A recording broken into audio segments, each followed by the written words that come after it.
2 साल में भैया 2 साल में मैं बता दूँ, 2 साल से तो लॉकडाउन चल रहा है। 2 साल में मैंने गिन के 2 गो प्रोग्राम नहीं किए होंगे और घर पे मेरे कमाने वाला कोई नहीं है, तो भैया कैसे घर चलेगा? सही बात है। मेरा तो वो नहीं कि साला 2 कट्ठा 5 कट्ठा ज़मीन है कि बेच देंगे और खाएँगे। ना मेरे माताजी जानते हैं, ना मेरे पिताजी जानते हैं, है कि नहीं? आप उनको किसी न किसी से होल्ड करवा के उनको धमकी दिलवाइए कि धनंजय को भेजिए, गवाइए मुझे, मेरे से आके मीटिंग करें। अरे ठीक है, एग्रीमेंट जब मेरा ख़त्म हो गया तो हम उनके पास गए थे। कोई दूसरा स्रोत भी नहीं है कि हम कहीं से पलदारी करके या ईंटा ढो के या घर बना के मतलब कमाए। उन्हें बोल रहे हैं कि बोलू हम एती कोर्ट में गए थे तो 15 लाख के मैं तुम पे दावा ठोका था। अच्छा, हमको तो 15 लाख रुपये आप ज़िंदगी में तो दे नहीं पाए। कोर्ट को आप 15 लाख रुपया दे रहे हैं, 2 लाख रुपया तो आपको सही से 3 लाख रुपया दे नहीं पाए हमको। नमस्कार, मैं नीजू और स्वागत करता हूं आप सभी का अपने चैनल भोजपुरी कनेक्ट पे। जी हाँ, चटपटी और मज़ेदार बातें हमेशा लेके आता हूं और आज काफ़ी लंबे समय के बाद, जी हाँ, दूसरे लॉकडाउन के बाद जब से लगा हुआ है उसके बाद से एक बार फिर से हम अपनी मस्तीखोरी यानी स्टार के साथ जो मस्तीखोरी करते हैं वो लेकर एक बार फिर से हाजिर हो चुके हैं। और आज हमारे साथ हैं एक ऐसे स्टार, जी हाँ, जिनका हमेशा से कुछ ना कुछ कंट्रोवर्सी में सर रहा है। पिछले साल भी कंट्रोवर्सी थी और इस साल भी कंट्रोवर्सी में। जी हाँ, नाम सुना ही होगा, सभी लोग जानते हैं और गाने हमेशा मिलियंस भी क्रॉस करते हैं। जी हाँ, हम बात कर रहे हैं धनंजय धड़कन, जिनका आखिरकार दिल, आजकल जो धड़कन का जो दिल होता है ना, वो थोड़ा संकुचित है, यानी उनका धड़कन कम धड़क रहा है। क्यों धड़क रहा है उनसे जानते हैं। तो उनसे पहले अपने चैनल पर स्वागत करते हैं। धनंजय जी, स्वागत है हमारे चैनल पर। जी नमस्ते, और जितने भी मेरे भोजपुरी समाज देख रहे हैं सबको मेरा दिल से प्रणाम है। कैसे हैं? बहुत बढ़िया है। क्या हो रहा है आजकल? आजकल यही हो रहा है, गवाही गवाही गाना वाना यही सब हो रहा है, और क्या होगा। एक गाना आपका आया था, धड़कन का दिल। जी जी। वो आजकल दिल आपका लगता उदास उदास, चेहरा उदासी है, मायूसी झलक रही है। क्या है धनंजय का धड़कन का दिल, क्या है मामला, क्या है ये? ऐसे क्या करें धड़कने के लिए मजबूर कर दिए हैं राकेश सर। अब मजबूरी में धड़कना कम हो गया है। और कुछ नहीं है। मतलब क्या, मतलब फिर से जो आपका है, मुझे जहाँ तक याद है कि पिछले साल भी मैंने इंटरव्यू आपका किया था, तो उसमें कुछ आरसीएम को लेकर, एग्रीमेंट को लेकर बातचीत चल रही थी। फिर उसके बाद हुई कि 1 साल के बाद एग्रीमेंट आपका ख़त्म होने वाला है। अब क्या इशू आ रही है जो कि आपको प्रॉब्लम हो रही है? अब इशू क्या बताए, एग्रीमेंट पहले बता रहे थे, पहले भी आप लोगों को पता होगा, सारे फैमिली या सारे मतलब भोजपुरी लोग को पता था कि धनंजय का 1 साल का और एग्रीमेंट बचा हुआ है। और आज एग्रीमेंट मेरा ख़त्म भी हो गया, फिर भी हमको गाने नहीं दे रहे थे।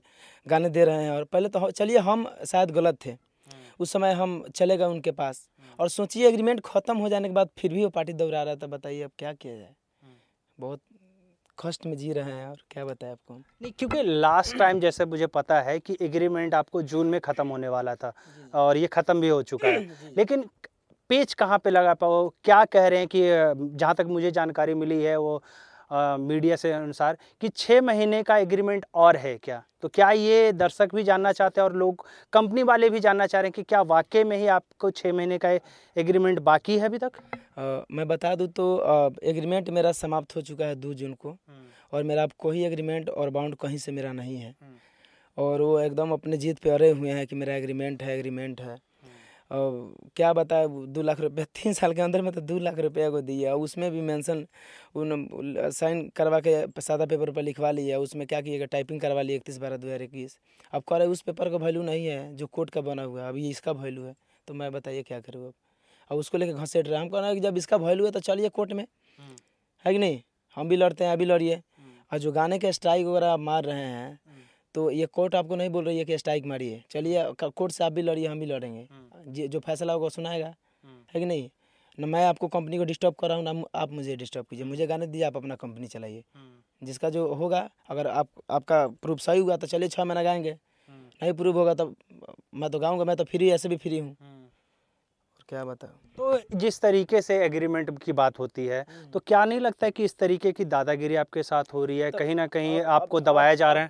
अब मैं क्या करूँ अब, मतलब हम तो उतना पैसे वाले या अमीर है नहीं कि मैं उनको पैसा से या कुछ, मतलब उनको कुछ कहूँ। अब 1 रुपया हम लोग के पास आने के लिए तरसते हैं, और उनको दया माया मोह भी नहीं है कि चलिए जो लड़का 3 साल मेरे लिए किया, इतना गाए, इतना बजाए, इतना उनके लिए कंपनी के लिए हिट पे हिट गाना दिए, उनको तो खुशी से विदा कर देना चाहिए, चलो यार एग्रीमेंट ख़त्म हो गया तो छोड़ो, जाने दो, खाने दो, पीने दो। लेकिन एग्रीमेंट ख़त्म हो जाने के बाद भी इतना हमको टॉर्चर कर रहे हैं और मतलब हम कुछ कर भी नहीं पा रहे हैं। और सारे जो कंपनी लोग हैं, जितने कंपनी सारे बड़े बड़े, उन लोगों को गाना भेजा जा रहा है, दिया जा रहा है, तो राकेश सर उनको बोल कर रुकवा दे रहे हैं गाने को। और अगले कंपनी वाले भी हम लोगों को भी मना कर दे रहे हैं कि अभी गाना थोड़ा देर के बाद रिलीज़ होगा, ये होगा वो होगा। तो अब क्या किया जाए, हम भी मजबूर हैं। अब मेरा कोई दूसरा स्रोत भी नहीं है कि हम कहीं से पलदारी करके या ईंटा ढो के या घर बना के मतलब कमाए हैं। भाई एक कलाकार है जो कलाकारी नहीं करेगा, गाएगा नहीं और डांस नहीं करेगा तो उसकी कलाकारी चलेगी कैसे? तो मुझसे ये है कि आप कंपनी वालों को समझा नहीं पा रहे हैं कि भैया एग्रीमेंट ख़त्म हो चुका है, मैं फ्री हो चुका हूँ, मेरा एनओसी मिल चुका है। इसके ऊपर कंपनी वाले को किस तरीके से राकेश जी परेशान कर? कंपनी वाले जो हैं वो सब तो रिलीज के लिए सब रेडी हो जा रहे हैं। ना जाने 2 दिन 3 दिन के बाद अचानक से बैक आ जा रहा है। मुझे यही समझ में नहीं आ रहा है कि बैक क्यों चले जा रहे हैं। हर एक चीज़ मैं आपको उनको प्रूफ भी दे रहा हूँ, हर चीज़ मेरे पास है, हर चीज़। और मैं आपको गाने का एग्रीमेंट तक मैं लिख के दे रहा हूँ कि मैं आपको गाना मैं अपने समक्ष से दे रहा हूँ, मैं आपको, है कि नहीं, जिस कंपनी का हो उतना मैं पैसा लूँगा तो दे रहा हूँ। और फिर भी सब कुछ हो जाने के बाद भी बैक आ जाना, मुझे ये चीज़ पता नहीं लग रहा है। अब राकेश सर, अब वो बोल रहे हैं कंपनी वाले लोग कि राकेश जी मुझे कॉल कर रहे हैं, मुझे बोल रहे हैं कि भाई एक लड़का के लिए काहे आप इतना परेशान हो रहे हैं, मैं उससे 10 गो लड़का दे दूंगा आपको। भाई जब ऐसी बात है, जब 10 गो लड़का हमारे, हाँ, मेरे जैसा दे रहे हैं कंपनी को, तो आप मेरे पीछे क्यों पड़े हुए एक के पीछे? आप 10 को गवाइए ना, खुश रहिए आप, है कि नहीं। आप कंपनी के लेके बहुत आगे बढ़िए, बहुत आगे तक जाइए। तो आप एक एग्रीमेंट में ये भी मैंने देखा है कि 2 लाख रुपए आपको दिए हैं, तो 2 लाख रुपए 3 साल में, 3 साल में 2 लाख समझिए। एगो तो मेरा 3 मिलियन सब्सक्राइब मेरा चैनल लेके बैठे हुए हैं वो। अब उसके बारे में मैं क्या कहूँ। तो चैनल मुझे बोले कि हम धनंजय तुमको दे देंगे जाते जाते हैं, और मेरा चैनल भी नहीं दे रहे हैं, और उसके लिए हम और परेशान हैं। और 3 लाख रुपये का, तब समझिए 6-7 हज़ार का महीना नहीं होगा 3 साल के अंदर में। जाहिर सी बात है, जाहिर सी बात है, कोई कहने वाली बात है नहीं। और आप तो समझ ही सकते हैं कि गाने से जितना मिलियन व्यू जाता है उतना पैसा किस तरह से रिकवरी होता है यूट्यूब से। और मैं, हमसे तो करोड़ रुपया कमाए हैं, लेकिन छोड़िए, उनका मेहनत किए कमाए, चलिए, उनका उससे मतलब मुझे नहीं है कि नहीं। कहीं ना कहीं मेहताना तो मिलना चाहिए ना। जैसे 2 लाख रुपये कोई भारी बात नहीं होता, और 3 साल एक बंदा मेहनत करता है। अब बताइए, चलिए ठीक है, 2 लाख रुपया आपने दिया, बड़ी खुशी हुई, उतना ही में हम सबूर बांध लिए, ठीक। अब ये क्या है कि हम बीच में जो पहले विवाद हुआ था, चलिए हम उससे सेटलमेंट हो गया, उसके लिए 6 महीना बाकी था, मैंने 6 महीने गा भी दिया। अब वो ये जो अभी जो 31/12 के लेके घूम रहे हैं कि मेरा ये तक एग्रीमेंट है, तो उन्होंने बोल रहे हैं कि बोलू हम कोर्ट में गए थे तो 15 लाख के मैं तुम पे दावा ठोका था। अच्छा, हमको तो 15 लाख रुपये आप ज़िंदगी में तो दे नहीं पाए। कोर्ट को आप 15 लाख रुपया दे रहे हैं, 2 लाख रुपया तो आपको सही से 3 लाख रुपया दे नहीं पाए हमको। अब कोर्ट में देने के लिए 15 लाख रुपया है, हमको देने के लिए नहीं है। अगर वही 15 लाख रुपया शायद हमको दिए होते आप, तो हम क्यों वापस, तक हम इतना तो हम इतना भगवे नहीं करते, है कि नहीं। बिल्कुल सही बात है। 15 लाख रुपया अगर मुझे मिल जाती है तो हम तो खुशी खुशी गाते हैं। चलिए, हम उनसे तो अब 3 साल 5 साल 10 साल गाते हैं, हम गाते रहते। और देखिए 2 लाख रुपया दे के 15 लाख हम पे दावा ठोक दिए हैं। और कह रहे बोलू, कोर्ट बोला कि बोलू 15 लाख रुपया तुम नहीं सधा पाओगे तो जाओ 6 महीने उससे गवा लेना। बिना हमसे इजाज़त के कोर्ट कैसे कह देगा कि जाकर 6 महीने गवा लीजिएगा। अच्छा, अब कोर्ट भी, अब मतलब कोर्ट भी बिना अथी से इजाज़त भी बिना पूछे बढ़ा देंगे। तो आपने क्या लीगल एक्शन की तैयारी किया है, या फिर आप किस तरीके से इसको देखते हो, आगे को मुद्दा को उठाते हो? क्या आप आरसीएम के पास जाओगे, या फिर आप अलग किससे तैयारी कर रहे हैं? अब आरसीएम के पास क्या है जाए, अब जानते हैं मेरे गायकी भले बंद हो जाएगा, अब आरसीएम नहीं जाना है। और क्या करेंगे, 6 महीना और ही घसीट रहे हैं, तो ठीक है भाई, 6 महीने के बाद में आपके वहीं बता रहे हैं कि 6 महीना 6 महीना हम घरे बैठेंगे, ठीक है, कोई बात नहीं। लेकिन मैंने लीगल एक्शन लिया है, मैंने बनारस से भी मैंने केस किया हूँ, और दिल्ली से भी करके आए हैं, और देखिए क्या होता है। तो कहीं ना कहीं जो धनंजय धड़कन है वो पूरी तरीके से स्ट्रांग हो चुका है, और अब अपनी जो सवाल का जो जवाब है जो लोग मीडिया में खोज रहे हैं उसको पूरी तरीके से आरसीएम यानी राकेश कुमार जी को देने की तैयारी आपने पूरी तरीके से ठान लिया है। अब क्या बताएं, हम बोल रहे हैं कि अभी तो मेरे ही मतलब म्यूजिक डायरेक्टर हैं, नाम नहीं लेंगे, अगला के भी उस पर दबाव डाला जाएगा उस पर। अब उनको खुद फ़ोन करके बोले हैं कि धनंजय का एग्रीमेंट तो ख़त्म हो गया है, जून में ही ख़त्म हो गया है, क्या बताएं आपको, लेकिन बीच में मेरा पैसा लग गया कोर्ट कचहरी में, तो मैं नहीं छोड़ूंगा उसको। ए भाई, कोर्ट कचहरी में आप अपने लिए ना लगाए, आप मेरे लिए थोड़ा ही लगाए हैं, हैं आप अपने फायदे के लिए लगाए। आपका 1 लाख जाए चाहे 50 रुपया जाए चाहे 50 लाख रुपया जाए, है कि नहीं, उससे मुझे क्या मतलब है। अब बिना हमसे पूछे आप कह रहे हैं कि कोर्ट बढ़ा दिया है, डेट बढ़ा दिया, तो कोर्ट कैसे बढ़ा देगा बिना मुझसे पूछे। ऐसा तो जिंदगी भर फिर आप कहेंगे कि इस विवाद में फंसे हैं, तो इस विवाद में भी 15 लाख मैंने मानहानि किया था, अब 6 महीना और गाओ, तो ऐसे जिंदगी भर हम बिता देंगे आपके लिए। बात ये भी सही है ना कि यदि एग्रीमेंट खत्म हो चुका है, एक लीगल बात करते हैं, तो वैसे जहाँ तक जानकारी मेरी है, यदि आप एग्रीमेंट खत्म होती है, फिर 6 महीने का एग्रीमेंट वो कह रहे हैं कि करिए, फिर तो हो सकता है 6 महीने के बाद फिर तो आपको ये करना पड़ेगा कि 6 महीने और कीजिए। हाँ, अब वो कहेंगे, फिर अब बोलेंगे कि भाई फिर इसमें विवाद किया था 15 लाख 20 लाख दावा ठोके था, फिर 6 महीना गाइए, ऐसा तो जिंदगी मेरा बीत जाएगा। अगर आपने हमको एग्रीमेंट 6 महीने के लिए बढ़वाए हैं, आपका स्टाम्प पेपर कहाँ, एग्रीमेंट खत्म हो जाने के बाद में बढ़वाए होंगे ना, स्टाम्प पेपर होगा, सब कुछ होगा, सब कुछ लिखा होगा कि हाँ धनंजय धरन का एग्रीमेंट खत्म होगा, फिर हम 6 महीने के लिए इसको बढ़ा रहे हैं, है कि नहीं।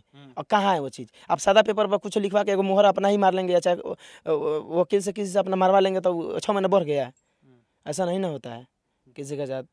तो हम क्या बताएं उनको, तो बहुत सारा रिक्वेस्ट भी किए। अब मेरे घर पे वो हमसे बात ना करके अब हमारे घर पे कहाँ कहाँ फ़ोन लगवा रहे हैं, किससे कि उठवा लेंगे, ये करवा लेंगे, नहीं तो गवाइए 6 महीना मेरे कंपनी के लिए। अब कितना हम परेशान हैं, बहुत ज़्यादा परेशान हैं भैया। कहीं ना कहीं मेंटली टॉर्चर आपको किया जा रहा है, और फाइनेंशियली तो प्रॉब्लम है ही, साथ ही साथ कहीं ना कहीं मेंटली प्रॉब्लम जो चारों तरफ जो पारिवारिक होता है उसको आपको प्रेशराइज किया जा रहा है।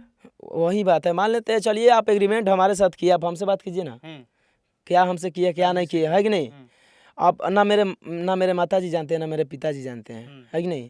आप उनको किसी न किसी से होल्ड करवा के उनको धमकी दिवा कि धनंजय को भेजिए, गवाइए, मुझे मेरे से आके मीटिंग करें। अरे ठीक है, एग्रीमेंट जब मेरा ख़त्म हो गया तो हम उनके पास गए थे, हम जाने, हमको पता था, मेरा दिल कहता था कि भाई वो नहीं देने वाला है, मेरा दिल गवाही बोल रहा था बार बार। फिर भी बोले थे वो, हमको बार बार बोले थे जून में चल जाना, जून में छोड़ देंगे, ठीक ना मेरे लिए, लेकिन जून में तभी छोड़ेंगे जब मेरे लिए पर डे 20 को, मतलब पर महीने में 20 गाना दोगे। हम पूरा लॉकडाउन भी रहा, लॉकडाउन में भी मैंने नुका के शूट किया हूँ मैं। लॉकडाउन पूरा दिल्ली बंद था, सब कुछ, फिर भी हम शूट करके गाना गा के उनको दिए हैं कि चलिए भाई कम से कम छुटकारा मुझे मिल जाएगा जब एग्रीमेंट का टाइम आया ख़त्म होने का। तो हम लोग गए भी थे, हम पापा जी को बुलाएं, भैया को बुलाएं, सब कोई गए कि चलिए अब उनसे एग्रीमेंट ख़त्म हो गया, तो आराम से बैठ के, है कि नहीं, प्यार से हाथ मिलाएंगे, विदा करवाएंगे, चलेंगे हम लोग। लेकिन मेरे पापा जी जब गए तब पार्टी बोल रहा है कि हम कोरोना में मिल नहीं रहे। हम उसके कल ही हम मिले थे उनसे, ऑफिस में आ रहे थे, हमसे बात भी हुआ, बहुत सारा बात हुआ, मैं तो क्या बताऊँ। अब पापा जी लोग आए, हम बोले कि पापा जी आए हुए हैं सर, मेरा तो पहले बात के फ़ोन ही नहीं उठा रहे थे, मैसेज मिल के सर मेरे पापा जी आए हुए हैं घर से, आपसे बात करना चाहता है, हम लोग को विदाई कीजिए, जाएंगे। कहले क्या चीज़ की विदाई, हम कहने एग्रीमेंट का पेपर दीजिए, एग्रीमेंट ख़त्म हो गया। तब बोलू एग्रीमेंट का पेपर नहीं देंगे अभी, 6 महीना भी और गाओ। बोलू अभी लॉकडाउन मुझे हुआ है, मुझे कंपनी से घाटा है। भाई आपकी कंपनी घाटा है, लॉकडाउन तो सबके लिए, मेरे भी तो ज़िंदगी में लॉकडाउन लगा है। आपकी कंपनी से आए पैसा ना आए, आप ही के लिए थोड़ा लॉकडाउन है। तो लॉकडाउन में मुझे बहुत घाटा हुआ है, ज़्यादा रिकवरी मेरा चैनल का ऐसे तैसे हुआ है, 6 महीना और गाओ, ऐसा नहीं ना होगा। पापा जी मेरे 5 दिन तक उसके दुहारी तक गए, ताला मार दिए थे, और नहीं मुलाकात किया, कुछ भी नहीं किया। तो पापा जी के तो मेरे हार्ट का प्रेशर बीमारी है, हार्ट की बीमारी है, उनको 5 दिन तक रहे, उसके बाद पापा जी को भेज दिए हम। फिर हम हार पास के चले आए। अब पार्टी बोल रहा है कि उनके पिताजी के उनको बुलाइए, हम लोग बैठ के मीटिंग करेंगे। पहले गए थे तो कोई मीटिंग नहीं था, बोलो कोरोना है तो नहीं मिल रहे हैं, तो ये है मैं ऑफिस नहीं आ रहा हूँ। कितना झूठ बोलेंगे अब बताइए, हम तो उनका मैसेज भी बता देंगे। वो कह रहे कि मैसेज में मैं लिख रहा हूँ ना, बोल दो तुम अपने पापा को वही बात जो मैं तुमको बोल रहा हूँ कि चले जाएँ। अरे ऐसा नहीं ना होता है, आपसे अगर 1100 किलोमीटर से आए हैं, कोई किसी का गार्जियन, तो भाई आपका कोरोना है ठीक है, आप 1 मीटर नहीं 10 मीटर पर रहिए ना, आप उस कोने में बैठिए, आप पापा जी मेरे चाहे हम लोग इस कोने में बैठ जाएंगे, है कि नहीं। ऐसा उतना भी कोरोना नहीं है। तो बोले ना मैं वो सब नहीं करता हूँ बेटा, तुम पापा जी को बोल दो तुम अपने। तो हम कहें मैसेज में आप जो लिख रहे हैं, पापा जी को इतना देर से बुलाए, मैसेज में बोल दी कि पापा जी ये मैसेज में लिख रहे हैं कि आप चल जाइए, हैं आपको बोल रहे हैं कि हम जो बोल रहे हैं वही आप बोल दीजिए। इतना पागल तो समझ रहे कहीं ना कहीं एक्शन का रिएक्शन हुआ, जिस तरीके से आप लीगल एक्शन ले रहे हैं, बात आपने किया, तो कहीं ना कहीं एक्शन का रिएक्शन देखने को मिल रहा है। यही ना? हाँ। तो लास्ट मैसेज आरसीएम के जो राकेश जी हैं उनके लिए क्या मैसेज है एक शॉर्ट में कि देखिए आपको परेशान किया जाए या फिर क्या है देखिए, मतलब एक मैसेज? मैं शॉर्ट में अगर राकेश सर हमारे अगर हमको देख रहे हैं आप, तो आपसे विनती है मेरा कि आप अब मुझे टॉर्चर मत कीजिए। आपका एग्रीमेंट ख़त्म हो गया, जब तक था तब तक मैं आपके लिए तो किया हूँ, चाहे सुख में चाहे दुख में, हंस के या रो के मैं आपके लिए कर दिया हूँ। अब अब आपका अधिकार मुझ पे थोड़ा भी नहीं है कि आप मुझ पे ज़बरदस्ती इस तरह से मुझे टॉर्चर किया करें या कंपनी को धमकी दें या स्ट्राइक मारे। अगर इस तरह से आप करेंगे तो हम घर में बड़े भाई अकेले कमाने वाले हैं, फिर मेरा घर परिवार कैसे चलेगा? 2 साल में भैया, 2 साल में मैं बता दूं, 2 साल से तो लॉकडाउन चल रहा है। 2 साल में मैंने गिन के 2 गो प्रोग्राम नहीं किए होंगे और घर पे मेरे कमाने वाला कोई नहीं है, तो भैया कैसे घर चलेगा? सही बात है। मेरा तो वो नहीं कि साला 2 काठा 5 काठा ज़मीन है कि बेच देंगे और खाएंगे। मेरा घर भर खाली घराड़ी भर मेरा ज़मीन है, और इतना जानते हुए भी उनको, इतना सब कोई बताते भी हैं, इतना जानते हुए भी मुझे इतना टॉर्चर किया जा रहा है। तो आपसे रिक्वेस्ट है कि मुझे टॉर्चर ना कीजिए और मुझे गाना कहीं से रिलीज़ करने दीजिए जहाँ भी है। और आप ना मुझे टॉर्चर कीजिए, ना किसी कंपनी वाले को बोलिए कि रिलीज़ करने के लिए। और मैं अपने कंपनी या मेरे चैनल पर अपने पे बना के करूँ तो प्लीज़ आपसे रिक्वेस्ट है कि आप स्ट्राइक वगैरह ना मारें। अब मुझे खुदकुशी पे मुझे उतार मत दे कि मैं मर भी जाऊँ। ये कहीं न कहीं आपने एक बड़ी बात कह दी कि खुदकुशी की वाली बात आपने कर दी। मुझे उम्मीद लगता है कि जो भी इस वीडियो को देख रहे हैं, धनंजय धड़कन की तरफ से आपकी क्या राय है? आप कमेंट बॉक्स में ज़रूर बताइएगा कि क्या धनंजय धड़कन को इस तरीके का इसका बयान देना चाहिए कि वो आत्महत्या कर ले बंदा? क्योंकि एक बंदा स्टार बहुत मेहनत से बनता है और कहीं न कहीं कंपनी का भी हाथ उतना ही होता है जितना एक स्टार अपनी गायकी को निखारता है। तो देखना होगा कि अब धनंजय धड़कन क्या इस पे एक्शन लेते हैं। लीगल एक्शन तो उन्होंने बता दिया है कि ले रहे हैं, अब एक्शन का रिएक्शन बाद में आएगा। क्या होगा अपडेट, आप सारे के सारे अपडेट आपको बताते रहेंगे और ऐसे ही चटपटी खबरों के लिए आप हमारे चैनल देखते रहिए। Thank you.